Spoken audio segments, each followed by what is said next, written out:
자, 오늘 제목은 세례 요한의 죽음에 대한 얘기가 나오죠. 마태복음 14장에 세례 요한의 죽음과 예수 그리스도의 베푸신 행하신 이적에 대해서 오늘 마태복음 14장에 주고 있습니다. 물론 마태복음 1장부터 마지막 장까지 또 마가복음, 누가복음, 요한복음, 사복음서를 읽어보면 전부 예수 행전, 예수님이 하신 말씀들인데, 예수님이 하신 기적들인데 전부가 기적의 역사예요. 오늘 14장만 나오는 게 아니고 풍랑을 잔잔케 하신다든가, 또 병든 자를 고쳤다든가, 한센병을 고치고 눈먼 자를 뜨게 하시고, 이런 기적들, 또 고기 한 마리 못 잡은 베드로에게 그물이 찢어지도록 고기 잡게 하신 얘기라든가, 아멘 크게 하시면 좋겠어요. 이해하셨죠? 이 전부가 기적의 역사예요. 그래서 이 마태복음, 이 사복음서를 강의할 때 참 신바람 나요, 목사가. 왜? 예수님이 하신 일이 막 놀라운 일이 막 나오니까 왜 이런 일이 있었을까? 거기서 또 주는, 하나님이 딱 우리에게 깨닫게 해주시는 그 말씀의 그 의미가 있잖아요. 그런 걸 받으면서 감사하게 생각하죠. 그죠? 할렐루야. 자, 오늘 마태복음 14장은 갈릴리와 베레아 지방의 헤롯 왕에 의해서 뭘 당해요? 목배임을 당하는, 순교당하죠. 누가? 세례 요한이. 맞죠? 그 내용이 나와요. 그리고 우리 예수님께서 메시아이심을 나타내는 이적들을 기록하고 있어요. 자, 이런 기적이 목표가 아니고 목적이 아니고, 이런 기적을 통해서 예수님은 우리의 구원자다, 예수님은 메시아다. 아멘 하시죠? 이것을 전해주고자 하는 말씀의 포인트란 말이에요. 핵심이. 여러분, 막 축복받고 기적이 일어나고 형통하고 병든 자가 고치고 다 중요해요. 그런데 그렇게 할 수밖에 없죠. 하나님은 능력자니까, 주님은. 근데 그게 목표가 아니고 목적이 아니고, 그걸 통해서 예수님은 생명이시다, 예수님만 믿기만 하면 구원받는다, 우리는 영원히 죽지 않는다, 영원한 천국이 있다. 이해하셨죠? 그분을 믿어야 구원받는다, 그분은 우리의 구원자다, 메시아다. 이것이 목적이란 말이에요. 주신 기적을 행하신 목적, 말씀을 주신 목적이 된다는 거죠. 그래서 기복을 빼면, 축복을 빼면 기독교 하나도 안 남아요. 성경이 없어져야 돼요. 그런데 기복은 좋지만 당연히 전능자를 믿으니까. 그러나 기복주의자는 되지 마라. 신비를 빼면 성경에 아무것도 안 남아요. 그러나 신비주의자는 되지 마라. 왜냐하면 그 말 속에는 가장 중요한 목적이 뭐냐? 영생이에요. 생명이고요. 아셨죠? 구원이고요. 이걸 먼저 염두에 두고 이 마태복음 강해를 들어야 됩니다. 우리 주님의 선구자로서의 사명을 완수하고 죽음을 당하는 세례 요한과, 또 생명의 떡으로 세상에 오신 자신을 알리기 위해서 기사와 이적을 행하신 주님과의 관계는 상당한 의미를 지니고 있다고 보는 거죠.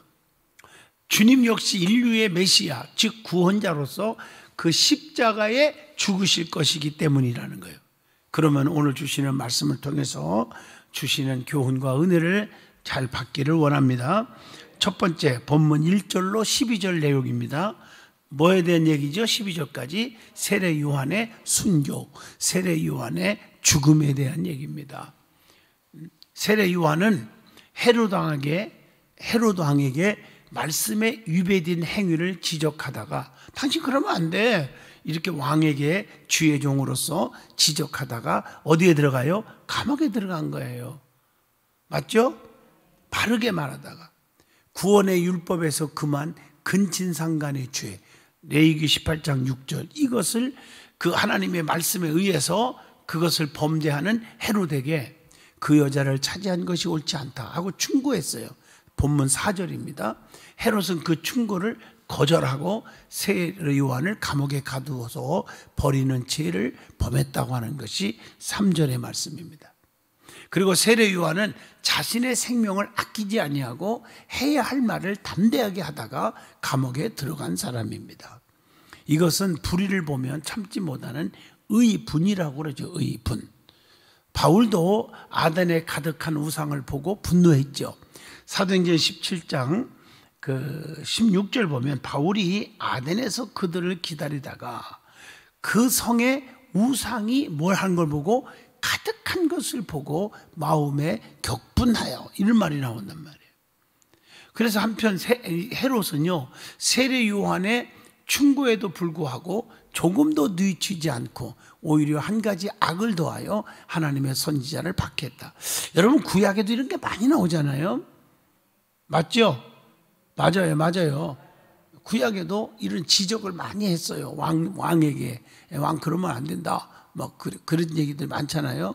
그것 때문에 고난을 당하고 순교당하고 핍박을 당하고 그런 선지자들이 꽤 많이 나와요.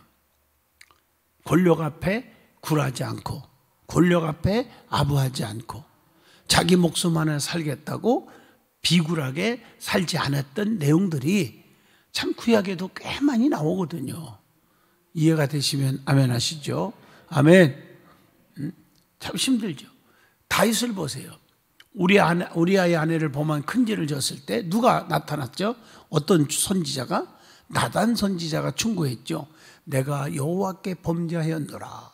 사무엘하 12장 13절에 그렇게 말하죠. 주님을 믿는 성도라면 주님의 세밀한 음성을 분별하고 형제를 통해서 주시는 충고라도 믿음과 회개의 심령으로 받아들여야 한다. 조금 좁은 의미에서 말하면 당신 교회에 대적하고 주의 종교가 대적하고 성도들하고 싸우고 또 불협화음을 일으키면 안 된다라고 지적하면 어떤 잘못된 사고방식, 내 말이 왔는데 그리고 고집을 부리는 것도 잘못하는 거다는 거죠. 아멘 하시죠. 세례 요한은 어떻게 죽기까지 자신의 사명을 다한 자입니다. 세례 요한은요. 대부분의 사람들은 죽음의 위기에 이르면 말씀과 의를 지키다가도 배반해버리고 자신의 살 길을 먼저 택하는 경우가 많이 있음을 압니다. 그러나 세례 요한은 마지막 목에 칼이 들어오는 순간까지 자신의 사명을 회피하지 않았다는 것. 세례 요한 대단한 분입니다. 그 세례 요한의 죽음은 복음의 패배가 결탄코 아니라는 거죠. 세례 요한의 그 순교, 죽음은 미란의 죽음과 같은 거다. 요한복음 12장 24절을 한번 같이 읽겠습니다. 내가 진실로 너에게 이르노니 하늘의 밀이 땅에 떨어져 죽지 아니하면 하늘 그대로 있고 죽으면 많은 열매를 맺느니라. 많이 들었잖아요, 말씀을요. 잠시 불의가 득세하는 것 같으나 결국에 복음과 그의 의가 이기는 것이라는 거죠. 그러므로 사명을 다하기 전에는 결코 죽지 않는다는 것을 기억하시기를 바랍니다. 성경의 열왕기상에 보면 엘리야가 담대하게 아합 왕 앞에 가서 외치잖아요. 우상 섬기면 됩니까? 당신 이방신 섬기는 이방 여자 이세벨하고 결혼하더니 이세벨이 갖고 온 그 우상단지를 섬기고 하나님을 버리고 하나님을 찾지 못하고 바알이요 하고 찾게 되니 그러면 됩니까? 하나님의 징벌이 떨어져요. 이렇게 애친 거 아니에요? 그래서 죽이려고 그러니까 하나님이 그래도 선지자는 사명을 다할 때까지 죽게 하지 않잖아요. 맞죠? 그래서 까마귀를 통해서도 숨겨서 먹을 것을 갖다다 주고 말이야. 믿어지면 아멘 하시죠? 그래서 마지막에 갈멜산 열왕기상 18장에 대결 속에서 바알의 선지자 450명, 아스렛을 믿는 것도 우상단지 엉터리들 400명에서 850명을 어떻게 했어요? 대결해서 이겨서 그놈들을 기손 시냇가로 다 붙잡아 놓고 한 놈도 안 남겨놓고 다 어떻게 했다고요? 쳐 죽이니라. 그래서 악한 영들은 다 때려 부숴버리잖아요. 아멘 하시죠? 이게 중요한 거예요. 우리를 괴롭히는 악의 세력이 있다면 하나님께서 용납하지 아니하시고 다 때려 부수는 줄로 믿습니다. 그 담대하게 우리는 신앙의 복음을 지켜야 되는 거예요. 인간의 생명은요, 세상 권세자들에게 속한 것이 아닙니다. 머리털까지도 헤아리시는 하나님의 주권에 속해 있다는 거 잊어서는 안 됩니다. 왜냐하면 누가복음 12장 7절을 보면요, 너희에게는 심지어 머리털까지도 다 세심받으었나니, 그런 말 있죠? 그래서 두려워하지 말라. 너희는 많은 뭐보다 더 귀하니라? 참새보다 더 귀하니라. 이렇게 말하고 있잖아요. 그러므로 담대하게 복음을 전하고 맡은 바 사명을 우리는 최선을 다하여서 사명 감당할 수 있기를 바라는 겁니다. 그렇다면 질문 하나를 던져봅니다. 우리는 어떠냐는 거예요. 우리는 주변 성도의 진실한 충고를 받을 줄 아냐는 거죠. 세례 요한처럼 선한 충고를 담대하게 전하는 사람이 되었습니까? 이거 아셔야 돼요. 지금 믿음 없는 사람들이 얼마나 많아지는지 몰라요. 믿음 지켜야 됩니다. 예배 드려야 됩니다. 전도해야 됩니다. 힘들어도 온전한 11조 생활을 해야 됩니다. 아멘 하시죠? 이렇게 바르게 정말 미움받아도 전할 수 있는 사람이 돼야 되는데 그렇지 못하잖아요. 자, 두 번째 내용은 본문 13절로 21절입니다. 오병이어의 기적을 보여주셨다는 거죠. 다 아는 사건이죠. 이 사건 아시죠? 물고기 2마리, 보리떡 5덩어리 가지고 축사하신 뒤에 띄워줬더니 5,000명 장정만 쉬어도 5,000명 이상 먹고도 12강주리가 남았다는 얘기예요.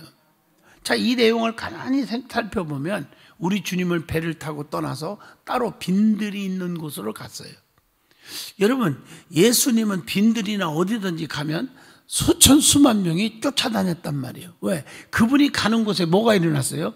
복음과 함께 기적이 일어났어요.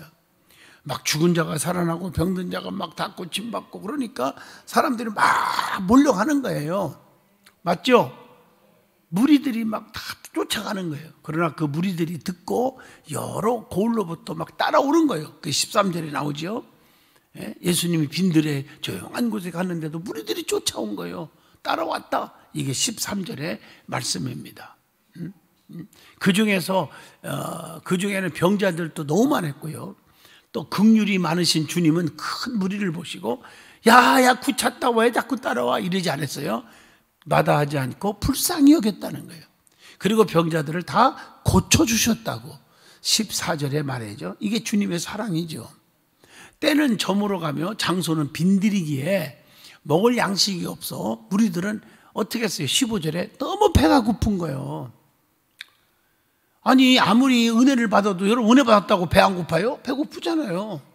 주님은 떡 5개와 물고기 2마리 어린아이가 은혜 받고 나서 솔직히 애들은요 먹는 거 배고픈 거 못 참아요. 어른들보다.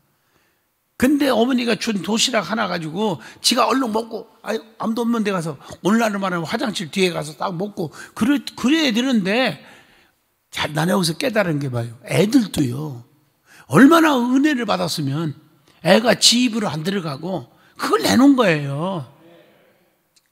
그러니까 여러분 많이 드리는 게 중요한 게 아니라니까요. 이 어린아이에서는 기가 막힌 거예요. 먹을 것이요. 이건 오늘날 돈 갖고 비교할 수가 없어요. 맞죠? 자기 욕망을 채워야 되는 걸 다 내놨어요.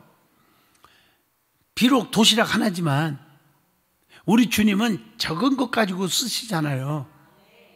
맞아요. 큰 것만 가지고 있는 게 아니에요. 아멘 하시죠? 모세야 네가 가지고 있는 게 뭐냐? 지팡이입니다. 마른 막대기 하나예요. 그러나 모세로서는 40년 동안 정들은 거거든. 이거 하나예요. 이거밖에 없어요. 남이 집 머슴 사는데 미드루에 양무리를 쳤다 그러니까 이드루에 양을 치는 양치기 그러고 밥 목구멍이 포도청이라 밥 얻어먹고 사는 거예요. 40년 동안. 그런데 모세로서는 이게 정들은 지팡이 하나밖에 없는 거예요. 이겁니다. 이걸 가지고 주님이 알았다 이걸 야 불쏘시개로 써라. 아유 알았어 이거 뭐냐. 그리고 능력 준 게 아니에요. 이걸 다시 잡아라. 잡았더니 60만이 따라오는 권능의 지팡이로 바꿔버려요. 맞죠? 자기가 정말 적은 거지만 모세로서는 최고예요. 이거 다 드렸더니 이걸 사용하시는 거예요. 가난한 사람이 라면 한 그릇 얻어 먹어 돈이 없어 2,000원짜리가.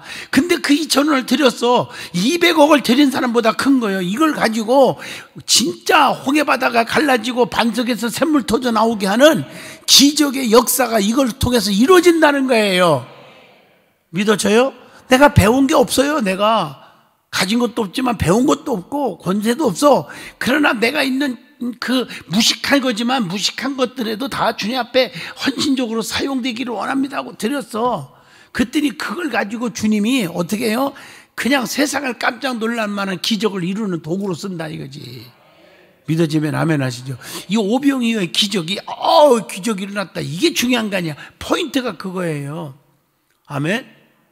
그러니까 떡과 물고기 그 자체의 기적이 아니라는 거예요. 많은 사람을 먹임도 아니라는 거예요. 많이 먹였다, 기적이 일어났다, 이게 포커스가 아니에요. 가장 중요한 것은 주님이 생명의 떡이심을 나타내는 사건이에요. 그리스도가 생명의 메시아 되심을 나타내고 보여주는 사건이라고 봅니다. 아멘 하시죠? 그 어린아이가 드렸던 그 적은 것지만 주님 앞에 드려진 헌신을 보시고 이걸 가지고 오병이어의 기적을 이루는 거예요. 아멘 하시죠? 우리가 볼 때는 이까짓 것 뭐 누구 입에다가 붙이라냐 할지 몰라도 주님은 그렇지 않다는 거죠. 교회들마다 간증을 들어보면 어떤 그 여고생 하나가, 어느 교회에서 내가 들었는데 하도 잊어먹어서 오래됐는데, 여고생이 그 등록금 내려고 자기가 아르바이트 한 걸 가지고 교회가 어렵다고 정말 건축하는데 힘들다고 하니까 다들 헌금들 안 하는데 이 어린 그 학생이 그걸 다 드렸어, 몽땅. 그거 기둥 하나 세울 돈도 아니에요. 근데 그 소식이 들어서 교회를 짓고도 남는 물질이 왔다는 간증도 있고요. 어떤 분은 교회를 지어야 되는데 돈이 없어요. 그런데 시골에서 있었던 얘기죠. 실제로 시골 교회가. 그런데 어떤 분이 신문을 보니까, 지금은 그런 일 없는데 옛날 얘기입니다. 제가 어릴 적에 들은 얘기예요. 설교 시간에 간증 들었는데, 그 어떤 분이 신문을 보니까 눈 하나 누가 산대요. 눈을. 그러니까 뭐 눈 하나 샀는데 그까지 내가 있는 건 눈밖에 없는데 그 드리자. 그 눈 하나를 바치기로 갔는데, 가갖고 세상에 그게 이제 건축비로서 드리겠다고 이제 돈을 받아갖고 교회에다 보내고, 그러고 나서 누워 있는데 이제 그 눈 수술을 하려고 하는데 기도를 했대요. 하나님 참 상대방에게도 눈이 잘 보이게 해주시고 하나님 영광 받으시라고 기도를 했는데, 놀라운 것은요, 성령의 역사가 실제 있었던 일이요. 기적이 일어났어요. 일어나라고 그러더래요. 근데 수술 안 했대요. 왜냐니까 하나님께서 역사하셔서 상대방이 눈을 이식을 안 해도 보게 만들어줬대요. 내가 옛날 강혜본 장로님 간증 내가 기억나요? 언제 오래 옛날에 간증 한번 했어요. 우리 장로님들은 들었을 것 같은데 내가 다시 한번 생각이 나는 거예요. 그 간증이 참 놀라운 일이죠. 하나님이 이미 눈을 받으신 거 똑같아요. 그건 아멘. 그래서 그 축복 드리겠다는, 눈을 드리겠다는 그 엄청난 돈으로 비교할 수 없는 그런 축복을 자손들에게 복을 주셨다는 거죠. 믿어지면 아멘 하시죠. 이게 중심이 중요하다. 뭘 하는 게 중요한 게 아니라. 이해가 되시면 아멘해요. 오병이어의 기적도 바로 어린아이가 배고파서 혼자 먹어도 괜찮은 걸 주님 앞에 드렸더니 이걸 가지고 축사하시고 떼어줘서 그 많은 수많은 사람들을 배불리 먹였다는 거예요. 주님은 죄인들을 구속하기 위하여 생명의 떡으로 자신의 몸을 십자가에 내어 주신 거라는 영적인 의미를 주고 있다는 것도 있습니다. 그래서 주님께서는 요한복음 6장 47절로 48절을 보면요, 이렇게 말했죠. 믿는 자는 영생을 가졌나니 내가 곧 생명의 떡이니라. 영적인 얘기죠. 그렇다면 우리는 생명의 떡이신 예수 그리스도로 인해서 영적으로 혹은 육신적인 배부름을 경험하고 있느냐 하는 질문을 던져보게 합니다. 그리고 세 번째입니다.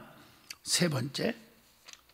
자, 본문 22절로 36절입니다. 마지막입니다. 무슨 내용이죠? 무리를 걸으신 기적을 보이시는 거예요. 무리를 주님이 걸어가시는 거예요. 안 빠지고. 여러분, 우리 주님은 시공간을 초월하신 분이잖아요.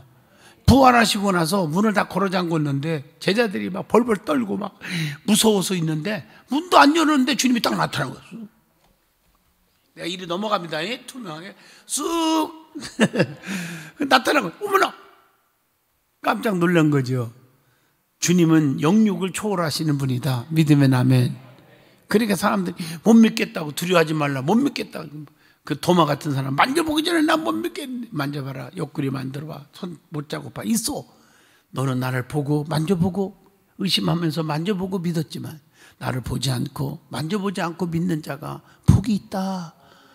깨달으면 아멘. 마찬가지입니다. 우리 주님께서는 오병이어의 기적을 보이시자 그곳에 있던 무리들은 주님을 자신들의 왕으로 삼고자 했어요. 그 당시 억압과 빈곤에 시달렸던 그들은 주님을 왕으로 삼으면 자신들의 상황을 쉽게 해결할 수 있으리라, 이렇게 요한복음 6장 14절로 15절에 나오지요. 생각을 한 거죠. 우리 주님은 제자들에게 배를 타고 갈릴리 바다 건너편으로 가도록 재촉하시고는 본문 22절입니다. 무리들을 해산시키시고 다 헤어지라, 그리고 홀로 기도하러 산에 오르셨다고 23절에 말씀합니다. 제자들이 탄 배가 바다 중간에 이르렀을 때 갑작스러운 막 돌풍이 일어났어요. 그래서 배가 막 파괴되고 뒤집힐 위험에 처한 거예요. 24절에 나오죠. 주님은 무리를 걸어서 제자들에게 오십니다. 그걸 보고 무리를 툭툭 걸어오는 거. 25절에. 그런데 그 광경을 본 제자들이 어떻게 했어요? 놀랄 수밖에 없잖아요. 아니 지금 막 돌풍이 일어나고 지금 배가 다 뒤집어서 죽게 생겼는데 벌벌 떨고 막 이러고 있는데 우리 주님이 척척척 무리를 걸어오시는 거예요. 나는 이걸 보면서 여러분, 우리가 위급한 상황이 부닥칠 때 우리 주님은 떠나지 아니하시고 늘 지켜보면서 걸어오시는 주님이시다. 여러분 가정과 사업, 직장, 가정에 주님이 척척 어려운 상황 있을 때마다 찾아오신다. 기적을 보여주신다. 나는 그렇게 믿어지고요. 이 말씀을 읽으면서. 이해하세요? 영적으로. 참 위로가 되잖아요. 엄청난 힘이 되잖아요. 제자들은 주님을 알아보지 못했기 때문에 유령인가 하고 놀래버리는데, 어둑한 새벽이기도 했지만 그보다는 제자들의 믿음이 온전치 않았기 때문이 아닌가. 주님이 말씀하십니다. 본문 27절에 뭐라 했어요? 안심하라. 유령인가 하고 놀래버리는 제자들에게 안심해. 걱정하지 마. 나니 두려워하지 마라. 나야 나. 주님은 안심하라는 말로 제자들의 혼란스러운 마음을 따돌렸습니다. 혼란스러운 중에도 베드로는 용기를 내서 말합니다. 베드로는 항상 용기가 좋아. 28절에 주여, 만일 주님이시거든 나를 명하사 무리로 척척 오라 하소서. 나도 좀 걸어가게 오라고 하세요. 이렇게 말을 해요. 그러니까 주님이 허락하시자 베드로는 비교적 안전한 배 밖으로 발을 내밉니다. 그 몇 절이죠? 29절.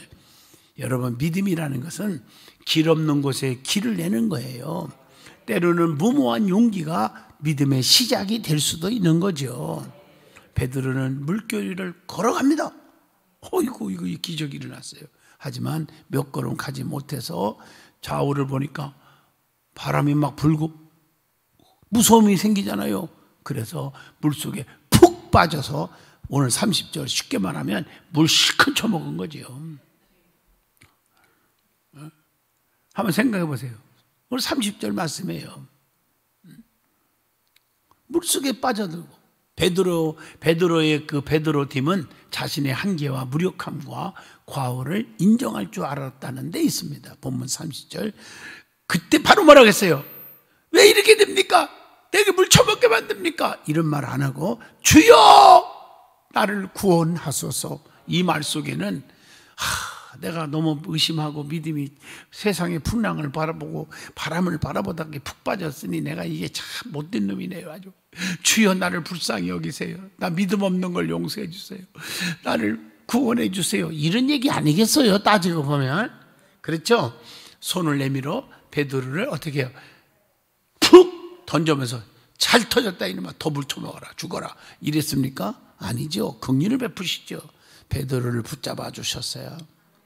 그러면서 주님이 조용히 하십니다. 31절에 말을 합니다. 주님은 그의 믿음 없음을 책망하잖아요. 그 책망은 질책이라기보다는 안타까움에 가까운 질책이 아닌가 하는 생각을 해봅니다.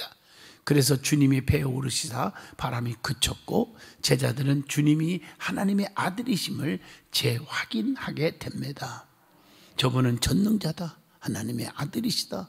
저분은 메시아다. 저분은 능력 있는 분이다. 주님밖에 없다. 기적을 일으키는 분이다. 주님께서 무리를 걸어가신 사건은요, 어떻게 보면 단순한 하나의 기적, 또는 베드로 한 사람의 구원으로 끝나는 사건이 아닙니다.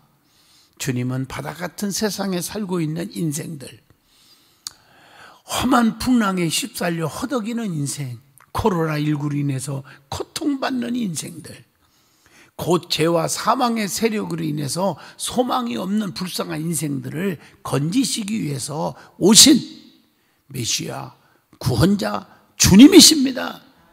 우리 주님은 인간 세계와 자연 세계, 온 우주를 다스리시는 분이시라는 것. 믿어지면 아멘. 주님이 아니고는 아무도 죄와 사망의 세력에서 구원받을 수가 없다는 것입니다. 자, 그렇다면 질문 하나를 던집니다. 우리는 이런 상황과 환경이 아닌 우리의 구원자이신 주님만 믿고 바라보고 살아가고 있느냐 하는 질문을 각자에게 던져줍니다. 결론적으로 말씀을 드립니다. 우리는 세례 요한의 죽음을 생각하면서 우리 자신의 잘못된 삶, 불의한 삶, 거짓되고 위선된 삶을 다 버리고 오직 살든지 죽든지 주의 말씀을 붙들고 나아가야 한다는 그런 메시지를 우리에게 주고 있습니다. 그래서 오직 예수 그리스도만 나타내며 생명의 주를 따라가서 모든 죄와 사망의 물결에서 구원받는 저와 여러분이 되어야겠다는 다짐을 하게 해주시는 오늘 마태복음 14장이라고 봅니다. 깨달으면 아멘. 우리 주님은 언제든지 구원자 예수님, 나는 주님밖에 없습니다. 그분 믿음으로 구원받습니다. 그렇게 믿고 따르는 자에게는 살다 보면 병이 들 수 있고 죽을 수도 있고 또 풍랑 만날 수 있고 고통에 헤맬 수도 있지만 때를 따라 주님이 나타나셔서 물 위에 걸어오시는 주님처럼 우리의 풍랑 많은 세상에 허덕이는 우리들에게 찾아오셔서 해결하시고 고쳐주시고 축복하신다는 것입니다. 믿어집니까? 그러므로 주어진 현실 속에 낙심하거나 좌절하거나 포기하지 말으란 말이에요. 불안에 떨지 말라는 거예요. 여호수아 1장 말씀처럼 강하고 담대하라, 강하고 담대하라. 내가 너와 함께함이라. 놀라지 말라. 나는 네 하나님이 대민이라. 참으로 내가 너를 굳세게 하리라. 내가 의로운 오른손으로 너를 붙잡아 주리라. 이 말씀을 듣기를 바랍니다. 반드시 필요하잖아요. 오늘 철야기도 힘들지만 오셔서 오늘 이 말씀의 은혜를 받았습니다. 꼭 주님만이 나의 생명, 나의 구원자 꼭 간직하시기를 축복합니다. 기도합니다. 걸어가신 하나님 은혜 주심을 감사합니다. 성령의 기름 부음이 넘치게 하옵소서. 풍랑을 잔잔케 하시는 주님, 오병이어의 기적으로 배불리 먹이게 하시는 주님, 조그만 것 가지고도 축소하시고 기적을 일으키는 주님, 풍랑 속에 헤매는 고통스러운 인생들에게 물 위를 걸어오시는 주님, 찾아오셔서 해결해 주시는 주님, 나의 주님임을 믿습니다. 그분을 의지하고 살게 하여 주옵소서. 예수님 이름으로 기도합니다. 아멘.